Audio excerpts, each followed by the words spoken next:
McDonald's small Coke contains about 40 grams of sugar, while an equivalent drink at a competitor like Panera has closer to 67 grams. No wonder the experience feels distinct. The formula isn't just consistent, it's tuned. That attention fits neatly into the business arrangement too.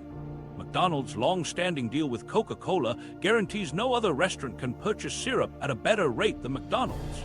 70 years on, this has given the company a pricing edge as well as a flavor advantage. Coke at McDonald's became less a drink and more part of the brand itself, something customers expected to pair with fries just as much as they expected an Egg McMuffin in the morning or a Big Mac at lunch. Customers may not notice all those operational steps behind the counter, but they notice the result.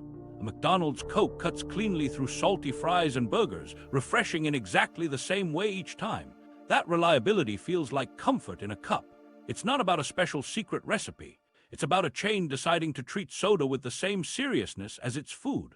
Competitors poured syrup and water into fountains and called it a day. McDonald's engineered the entire environment to make sure its cola never dropped below a certain standard. In an industry where chains fight fiercely to copy burgers, breakfast sandwiches, and even desserts, McDonald's quietly gained an edge by making its soda more satisfying. A basic drink became part of the value proposition and part of the memory of dining there. And when customers leave, they don't just think about the sandwich or fries, they often recall how sharp the Coke tasted alongside them. Those small details might seem like extras, but they reinforce a bigger point. McDonald's success has never come solely from introducing new products. Much of it comes from enforcing consistency, sometimes in places customers would least expect. A fountain drink most people take for granted ended up setting McDonald's apart just as much as any flagship sandwich. That's not to say engineering a better soda could solve every problem. Even the coldest, sharpest Coca-Cola couldn't protect McDonald's from one of the toughest tests it ever faced, balancing customer expectations against economic reality. For years, people counted on the chain not just for taste, but for the promise of stretching loose change into a full meal.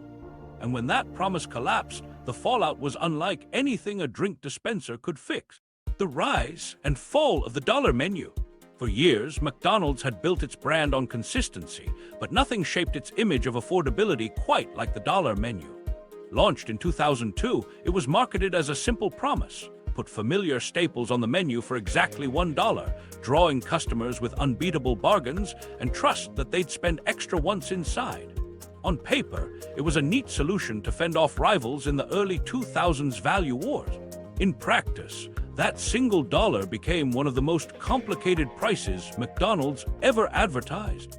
The early numbers revealed cracks almost immediately. Within the first month, data showed customers were spending about 3 cents less per visit than before. That figure looked tiny, but when multiplied across thousands of stores and millions of transactions, it chipped away at revenue. The cheap items, instead of acting as bait for larger orders, became the main attraction. Customers leaned on dollar burgers, fries, and drinks without upgrading. The strategy delighted diners, but left many franchise owners frustrated, since menu staples like the double cheeseburger actually cost more to produce than the $1 price point allowed. Franchisees in high-cost areas were hit hardest. Rent, wages, and ingredient costs ate through their margins, yet they were expected to maintain prices promoted nationally. Some stores in expensive cities, including Manhattan, quietly adjusted. The so-called dollar menu double cheeseburger often appeared closer to $2 in practice. That sort of local variation clashed with corporate's image of uniformity and left some customers confused about what they could really expect when they saw the dollar advertising. By the late 2000s, it was clear the strict $1 ceiling couldn't hold. McDonald's swapped out the double cheeseburger for the McDouble, cutting one slice of cheese to shave pennies off costs. Those pennies mattered at scale. At the same time, items began creeping above $1, $1.19, $1.39, marking the first visible retreat from the concept. The dollar menu still existed in name, but it was already mutating behind the counter. That shift became official in 2013 with the rollout of the dollar menu and more. Instead of pretending that every option could stay fixed at $1, McDonald's experimented with tiers: $1 at the low end, $2 for slightly larger options, and above that for premium items. The intent was flexibility, giving operators breathing room while preserving the image of a value menu. Customers weren't convinced. To them, the rebrand felt like a bait and switch. The magic of the original dollar menu had been its clarity, a burger, fries, or a drink for pocket change. Once flexibility entered the picture, that clarity disappeared, and with it the charm that had drawn so many in. Not long after came another attempt, McPick 2. The idea was simple: let customers choose 2 items for a bundled low price. While the format sounded creative, franchisees quickly pointed out that it damaged margins even more severely than most promotions. One operator even called it the most devastating hit to cash flow in a decade. What looked like innovation from corporate often translated into financial strain in practice. The gap between what the brand promised customers and what franchisees could realistically deliver was becoming harder to ignore. The breakthrough didn't come until 2017. That year, McDonald's reintroduced value pricing with the $1, $2, $3 dollar menu. It positioned items across 3 clear tiers, finally acknowledging that a true $1 menu no longer worked universally. The new system balanced customer expectations with franchisee needs, offering flexibility without disguising the higher prices. And crucially, it delivered results. U.S. sales rose 2.9% in the first 3 months. For the first time in years, both corporate and operators had reason to say the model worked, even if the dollar part was more brand memory than financial reality. Still, those gains had limits. As inflation accelerated in the 2020s, ingredient costs, labor wages, and distribution all climbed higher. A meal that once fit neatly under $3 increasingly jumped beyond $5 or $6 in cities like New York and Los Angeles. Items like the McChicken, once synonymous with the true $1 tier, now hovered closer to $3. The dollar banner remained on menu boards, but its meaning became symbolic. Customers vented online, posting old ads showing full bags of food for less than what a single sandwich cost today. Nostalgia made the past seem idyllic, but the economics that had once made the dollar menu viable simply no longer existed. By 2025, the original vision had dissolved almost entirely. The phrase $1, $2, $3 still appeared, but in practice, many of those items cost double or triple depending on the market. What a dollar actually bought was little more than a small cone or the occasional add-on. To longtime customers, it felt like the spirit of the menu had been broken. Yet the desire for value hadn't gone away. It had shifted into new promotions designed to give the impression of affordability at a higher baseline. Chief among those was the $5 meal deal, rolled out nationally in 2024. The bundle included a sandwich like the McDouble or McChicken, small fries, nuggets, and a drink, a curated package meant to stretch a family's dollars without leaning on the outdated single-price promise. For many budget-minded customers, it delivered enough substance that the higher figure still felt fair. For McDonald's, it drove foot traffic at margins that operators could tolerate. At the same time, the company leaned heavily on digital strategies to keep the concept of value alive. Through its app, McDonald's pushed deals like buy one, add one for $1, exclusive bundles, and loyalty perks that encouraged routine visits. These promotions reframed value as something dynamic and personalized, less about static menu boards, more about unlocking rewards through participation. It gave customers the satisfaction of a bargain, while giving the company more predictability and data.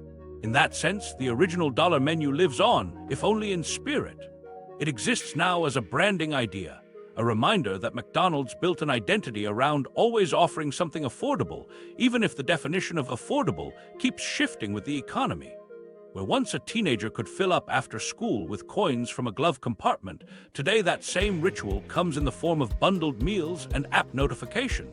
Customers may gripe, but they still associate the Arches with value, and that loyalty remains powerful. Looking back, the rise and fall of the dollar menu mirrors broader economic changes. In 2002, it was possible to make a profit at $1 because costs were low enough to support it. Over 2 decades, rising expenses eroded that feasibility until the number became symbolic instead of sustainable. What stayed consistent was the strategy underneath. McDonald's always needed to anchor its image to affordability, even as the exact pricing evolved. The dollar menu's legacy is cultural as much as financial. It shaped how a generation thought about fast food, embedding the idea that McDonald's, S would always have something cheap enough to feel effortless. Even now, stripped of its literal meaning, that legacy influences how the company sells itself. It may no longer be a menu of single-dollar items, but it's still a powerful reminder that pricing strategy can define not just sales, but public perception for decades. McDonald's learned that not every strategy translates cleanly from the boardroom to the stores. Sometimes bold experiments succeed, and sometimes they collapse under the weight of their own promises. The dollar menu belonged to both categories, cherished by customers, strained by franchisees, reshaped until the name meant something different. And that cycle of testing and adjusting wasn't unique. The chain would roll out plenty of other experiments, some stranger than others, in the hopes of finding the next lasting idea. The weird and forgotten menu experiments. McDonald's long history isn't just about Big Macs and fries. It's also filled with strange experiments, some ambitious, some baffling, and many quickly forgotten. A handful of these oddities remain infamous, either because they flopped spectacularly or because they live on in small corners of the world as curious survivors. Together, they show how far the company has been willing to push its menu and where the limits of customer trust were drawn. One of the more notorious attempts was the McLobster. Launched in 1993, it tried to graft the seafood prestige of a New England lobster roll onto the McDonald's counter. On paper, the pitch made sense. Lobster rolls were popular regionally, so why not attract locals who might otherwise ignore the arches? The sandwich featured lobster meat, lettuce, and a light sauce, tucked into a hot dog-style bun. The problem was price. At $5.99, far more than a typical burger meal at the time, it instantly clashed with customer expectations. People turned to McDonald's for low-cost comfort, not luxury seafood that cost almost as much as ordering at a coastal diner. Sourcing lobster consistently across locations also proved complicated, making quality fluctuate from store to store. The McLobster quietly slipped into obscurity after its short run. Today, it appears only in limited form around parts of New England and eastern Canada, where lobster rolls are part of the local identity. Everywhere else, it's remembered as a mismatch between fast food and fine food that most customers never wanted. An equally strange chapter came in the late 1980s when McDonald's set its sights on pasta. That experiment produced McSpaghetti, along with sister dishes like lasagna and fettuccine alfredo. The logic was clear. Pasta was cheap, broadly loved, and familiar across households. The trouble was that people didn't want it from McDonald's. Serving spaghetti in a paper carton didn't carry the same appeal as a fresh bowl at an Italian restaurant, and the longer prep time slowed service compared to burgers. The mismatch became obvious, and by the early 1990s, nearly all locations had dropped the idea. Strangely, one exception still exists: Orlando, Florida. To this day, McSpaghetti can be ordered at select stores there. For locals, it's just another quirk of living in a tourist city. For visitors, it feels like a secret Easter egg to check off between trips to Disney or Universal. In its own odd way, McSpaghetti's survival turned from a failed national rollout into a regional curiosity. Some of the company's strangest missteps came not from food quality but from context. In 2002, McDonald's launched the McAfrica in Norway, a pita stuffed with beef, cheese, tomatoes, and salad. The item itself wasn't unusual compared to other global experiments, but its name and timing triggered backlash. At the very moment it debuted, several regions in southern Africa were experiencing severe famine. The release was immediately criticized as tone-deaf and exploitative. News outlets and activists pointed out the absurdity of marketing an Africa burger in a wealthy Scandinavian country while millions on the continent faced starvation. Under pressure, McDonald's apologized and allowed aid organizations to place donation boxes inside restaurants. Still, the damage was done. The McAfrica became less a footnote in culinary history than a lesson in how brand decisions can turn into global PR crises when timing and naming go wrong. Not all failed experiments came from cultural blind spots. Some were rooted in simple taste mismatch. The hula burger of the 1960s is perhaps the clearest example. Concerned about the loss of Catholic customers on Fridays when meat was traditionally avoided, McDonald's tested a sandwich featuring a grilled pineapple slice with melted cheese on a bun. The result was unconvincing. Test audiences disliked the flavor combination, and the sandwich disappeared almost immediately. But out of that failure came one of McDonald's quietest success stories. Around the same time, Cincinnati franchise owner Lou Groen proposed an alternative: battered fish fillets served on a bun. Corporate tested both items side by side. Customers overwhelmingly chose fish over pineapple, and the filet-o-fish was born. What started as an embarrassing misfire in the hula burger helped spark one of McDonald's longest-lasting menu items. It remains proof that sometimes failed concepts serve their purpose as contrast, revealing what customers actually want. Each of these examples highlights a different flavor of failure. The McLobster proved too expensive for the brand's value identity. McSpaghetti clashed with the fast food environment and presentation. The McAfrica showed how cultural timing and naming can spark outrage regardless of taste. The hula burger demonstrated how executive assumptions about demand could miss the mark entirely. But the contrast with the filet-o-fish also shows the flip side. The same willingness to test odd ideas occasionally produced lasting hits. The lesson running through all of them is straightforward. Some experiments fail because the food doesn't match the brand. Others collapse because of context, price, or tone. McDonald's ability to bounce from these flops comes from treating them as lessons rather than final defeats. The company has scaled back, repackaged, and sometimes even allowed odd survivors like Orlando's McSpaghetti to live on. By remembering both the laughable failures and the surprise success stories, McDonald's has built a kind of institutional muscle memory. Its history of trying and failing prepared it to adjust quickly when conditions became far more serious. That persistence to test new ideas might have produced some of the weirder chapters in its menu, but it also laid the groundwork for how the chain manages bigger challenges in changing time. And those challenges would soon become impossible to ignore. As the 2020s arrived, McDonald's no longer faced just questions of taste. It was suddenly battling a storm of rising costs, labor shortages, and cultural expectations unlike anything in its past. McDonald's in the 2020s. Inflation, labor, and culture wars.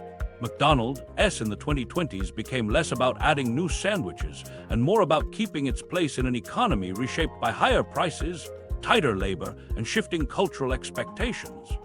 In fact, by Q2 of 2025, the company still reported comparable sales up 3.8% globally and system-wide sales growing 6%. Those results were not accidental. They were built on aggressive value deals, targeted digital promotions, and a conscious effort to re-engage lower-income customers, the group that visits most often.